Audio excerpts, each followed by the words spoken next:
I mean, those stressful jobs can also be the ones where you learn the most. This was the case for me, but to be totally honest, after a few years, um, this this became like really, really stressful. And so you need to find your off time, your free time.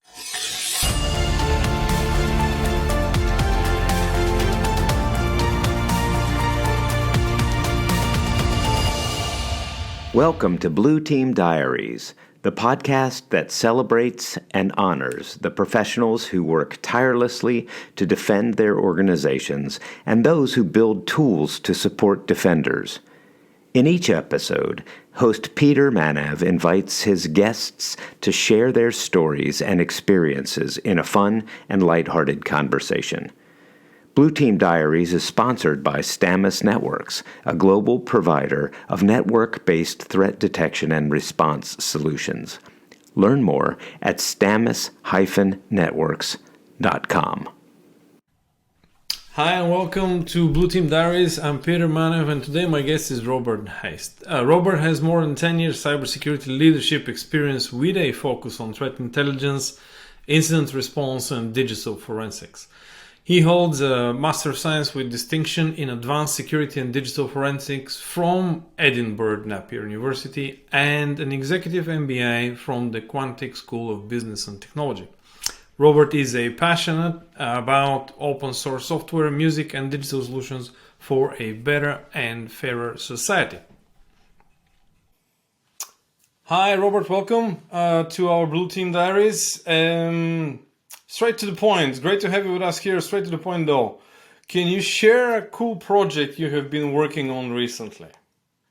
Please. Actually, yeah. So you know me. I have a big side hobby called threat intelligence, and so one of the issues I encountered during my very active days of incident response was finding all relevant public threat intelligence reports that are out there for a specific topic.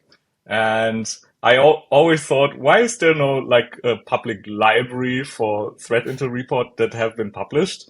And so I started collecting them like a TI collector, yeah, like Pokemon cards. Gotta catch them all. Yeah?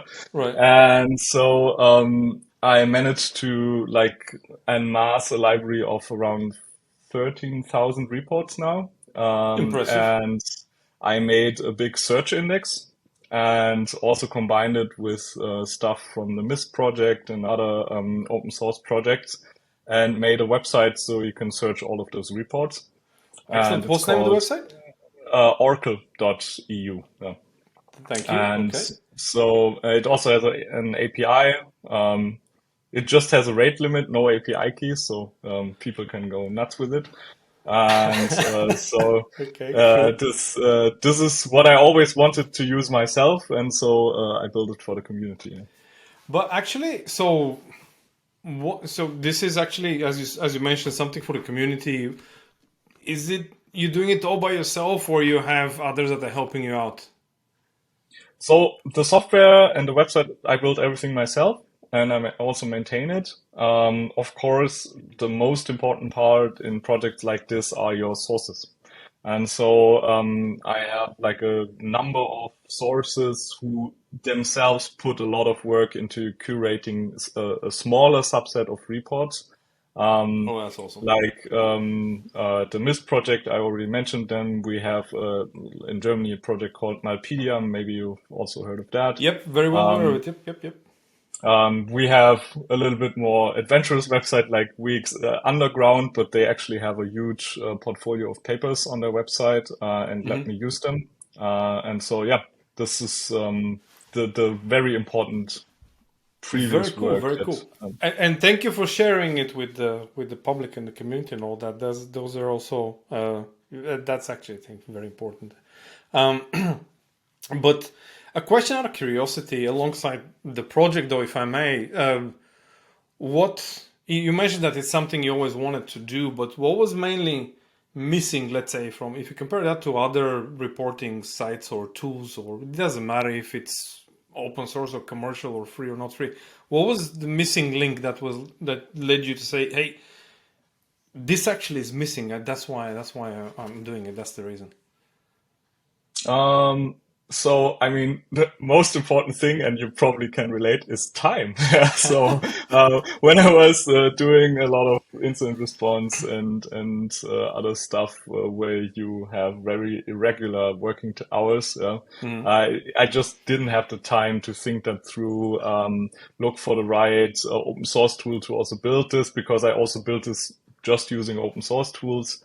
Um, and so, yeah, mainly time, and then also the the necessary tools to build this just came up in the previous years. Right, right. So, for example, I didn't want to manage an Elasticsearch cluster to put in all of the plain text reports, Right. and so I needed like a smaller search engine that can handle that, and I'm using Miley Search for that.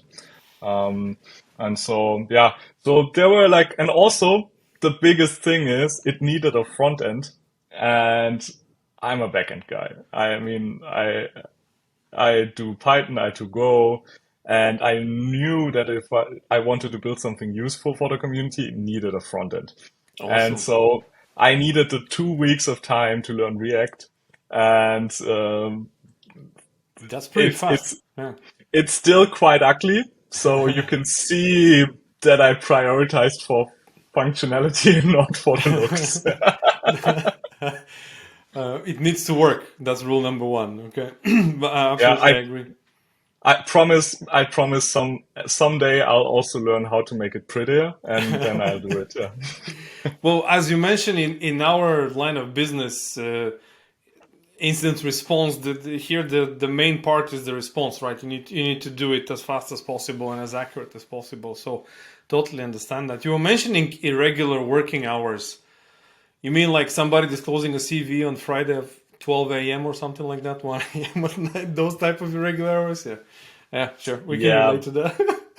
I mean that's how it is, right? Yeah. And I mean I have a feeling that in the last 1 or 2 years, um, the the typical like marketing oriented TI report releases stopped a little bit, so Okay. it became much less. At least from my perspective, it seems to be like a lot less reports get released.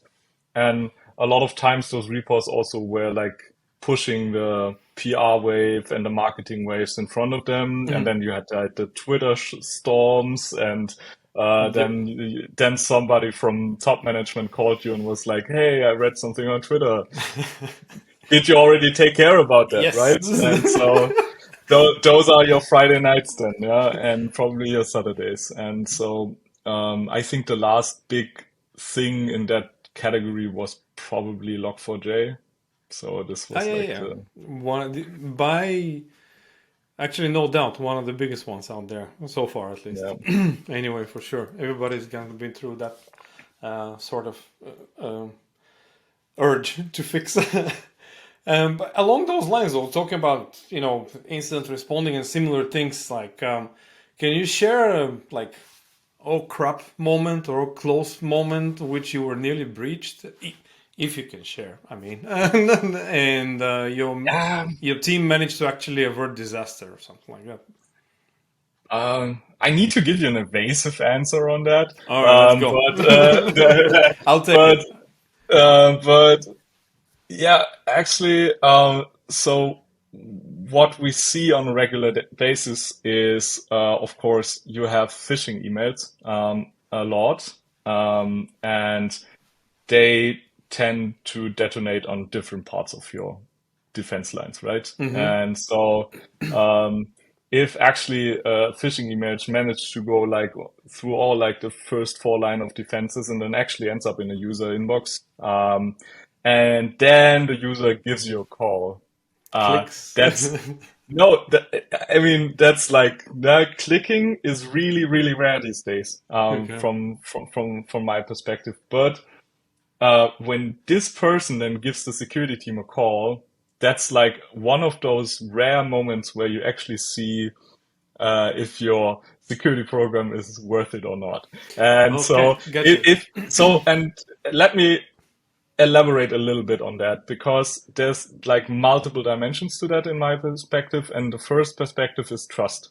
So if a user actually sees something sketchy and gives you a call, that means they trust you and the security department to not press charges or anything like that, right? So or that they will not have a negative effect from calling you Yep. in their professional career. And so this actually is like really making me feel good. So if a person says, okay, yeah, something fishy, let's just call the security department right away. And then it also gives you some confidence in, I mean, awareness programs are nice, and we also do that, like sending awareness phishing test emails to the organization. Then you get a percentage who Like in clicked what training. and Okay. what. Yeah, and all the training attached to that. But at the end of the day, it needs to be proven on the battleground. And that's like when actually a really good phishing email comes and somebody says, eh. And this is also, I mean, we both work a lot with sensors, right? Yep. So I also think next to the technical sensors we have in our defense lines, the human sensor cannot be underappreciated. And I think it's Absolutely. a lot of the times it's actually the best sensor you have in your network, although you probably don't want to hear that. I got you, got you. Well, I'm actually very. I mean, I agree 100%. You have the different layers. You have, as you mentioned, it needs to pass through all sorts of different layers of defense, let's say, to end up in the user's email box. But I am totally impressed. The users actually are calling you. This means good training. This means that all pieces are actually working, because no matter what, this something still can make its way through in things like that. So that's really really awesome. At the beginning, I said clicking because usually that's what happens. They click, and then and then it's all a wild goose chase around there. But it's awesome to hear that actually, things like that are working and users are giving you guys a call back. That's awesome. That is very cool. Very cool. And along those lines, you basically managed to avert sort of disaster in that case, or at this point of time, this security team with the proper training of the end users. However, is there anything, or would you have done something different, knowing now that this has happened before, actually having lessons learned? Is there something that you would have done, let's say, differently, whatever it may be? The constant struggle you have when you are responsible for an internal security program is um, the balance between restrictions, freedom, and security. And so this is like probably it's a triangle. I have to think about it a little bit longer, Right. but in my head at the moment it's a triangle, right? I And got you. so if you give more freedom, then you have to trust more. And so trust in this way is also a two-way street. So you have to trust your users to do the right thing. Um, if you give less freedom, it will probably get more backlash for your It comes with policies. consequences. Yes.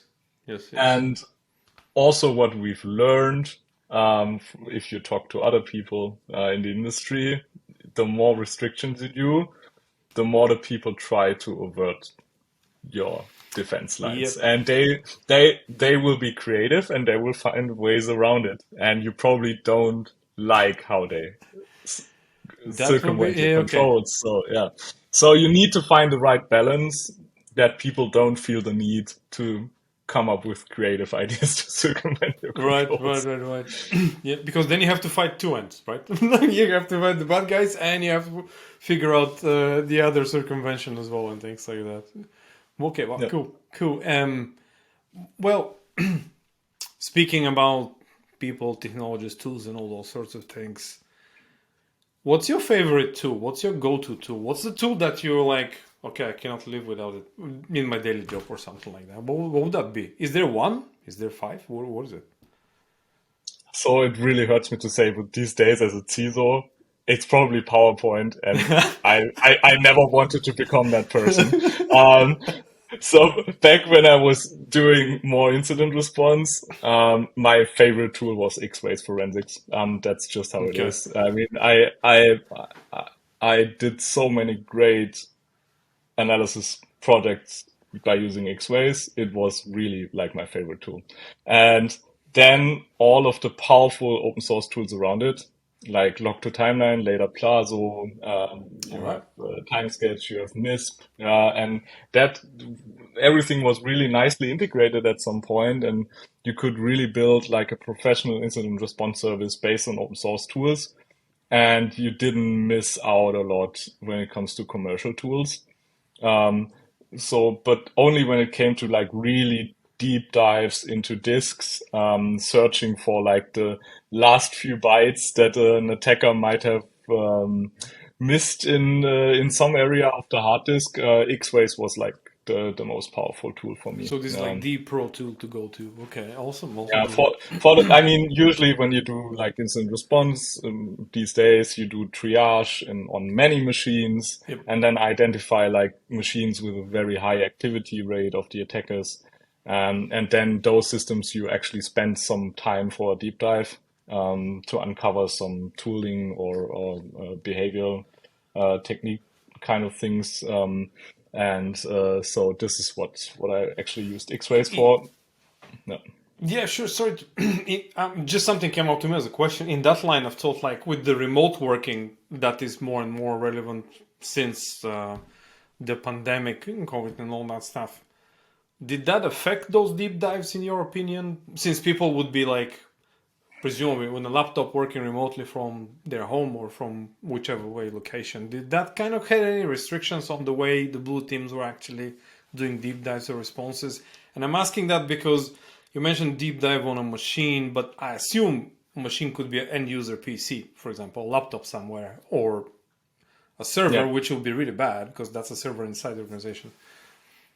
That has basically always be a problem Okay. because even before work from home in large incidents in bigger organizations, you always had machines that were on the other end of the globe in some office. And sometimes they just like send it, they just wrapped it up and mailed it. But in other instances, you had to be really creative and use tools like F-Response, for example, to just remotely attach to the hard drive over the network. That was a little bit slower, but it did work. And yeah, I mean, apart from that, also when you have a like big remote networks. You can also, also use like network-based tools, like we did a lot with Suricata. Yeah. So, Awesome to hear. and yeah, Cool. so Um, well, so it seems that that challenge was already and always there, kind of thing. Is just like the pandemic kind of more exposed it or made it more vivid, so to speak. Okay, yeah, okay. and now you have people with their home internet lines. They are usually much slower than your corporate uplinks. So this is probably like the bottleneck then for your analysis. Right. Okay. Okay. Especially when, as you mentioned, if it's the other side of the globe and all that, or a slow connection. It doesn't need to be on the other side of the globe. It could be slow without being on the other And side. And at this point, we're only talking about IT, right?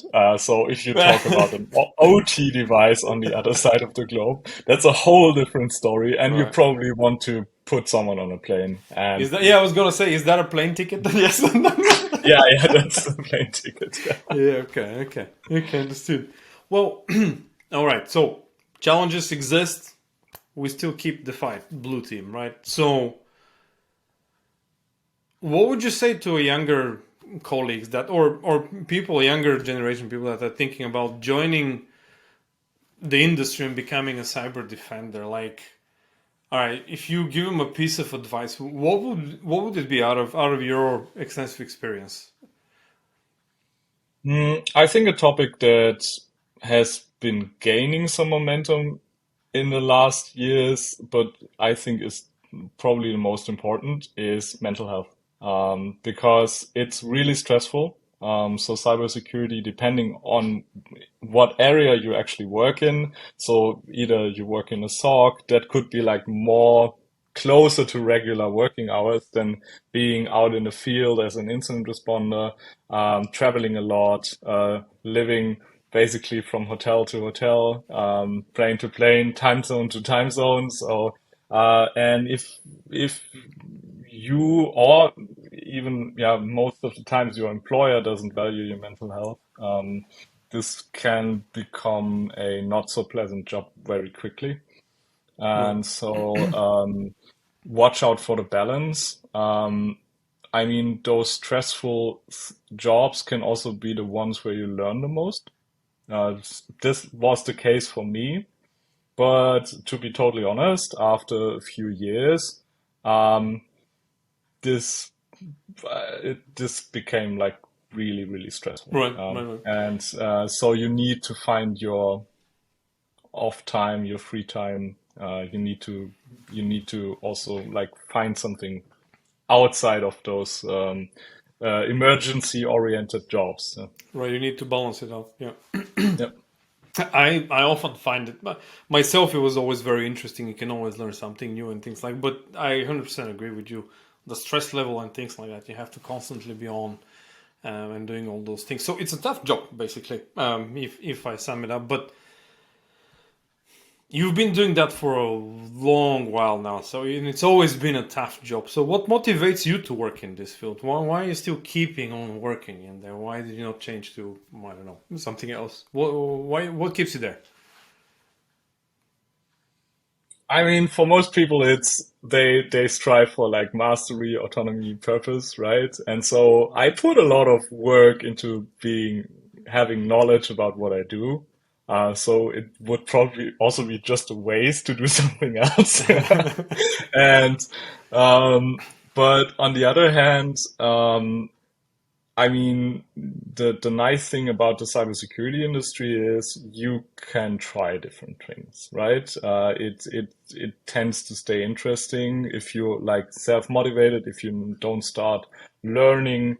You can, for example, you can go into the development side of things. Yeah, you can Mm, start, okay, I'm good at coding. I want to like build cybersecurity products. You can be switching sides doing that, right? You can just say, okay, I'm no longer a consultant. I want to develop it. It might take some time, but you can do it. Because having a developer for your cybersecurity product who worked in the field is like super, super helpful. It will be a great asset for the development team.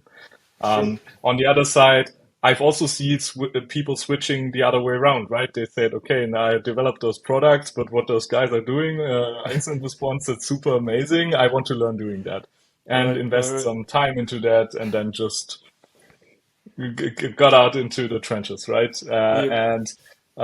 And for me, I mean, yeah, I've been a consultant most of my professional career or a service provider. And for me, it was just like really interesting after more than 10 years to not only tell people what they should do better in their networks all of the time, but actually like just do it, yeah, and take responsibility for a network and say, okay, now I'm actually gonna see if I'm only good for telling people what to do, or if I'm actually good at doing it myself. And so this was like a really interesting challenge for me, and I don't regret it. Awesome, awesome to hear. Um, well, final question. Because actually, if you let me, we could be here for another couple hours. But and I appreciate your time with us. So, final question: would you like to give a shout out to any mentors that help you? You know, I don't know, your college professor or some family member. Any shout out to somebody that helped you out? there were multiple people in my career that actually pushed me in the right direction. And that's something I also wish for every like younger generation who tries to join this industry. Because for me, that was tremendous because, initially I started out doing pen testing and, I had a great mentor. I'm not going to mention his name. I don't know if he's comfortable with that, but he actually, he, when I was leaving the office in the evening, he was still sitting in his forensic office and I was always like curious what he's doing in there. And like one evening he was like, "Yeah, want to know what I'm doing here? Sit down. But this is going to take a Hey, while." that's awesome, by the way. And so, and actually he was sitting in front of X-rays, and he was like, "Okay, now we're looking at some hard disks." And I mean, I left the office at 12, like 12 at night that evening, but I was fixed. And, so this person is, probably single-handedly responsible for my career. Awesome. Awesome. Well, we'll give him a shout out. Hopefully, as you said, everybody in their career will have some trigger like that. Awesome. Robert, thank you very much for joining us here. Thank you very much for your time. Much appreciate you, and keep doing what you're doing. We need more people like from the blue team, like you joining the fight, of course. And ladies and gentlemen, Robert Haist, a CISO with hands-on experience. Those are not so common. So thank you for being with us once more. Thanks for having me. Thank you for celebrating and honoring the defenders with Blue Team Diaries.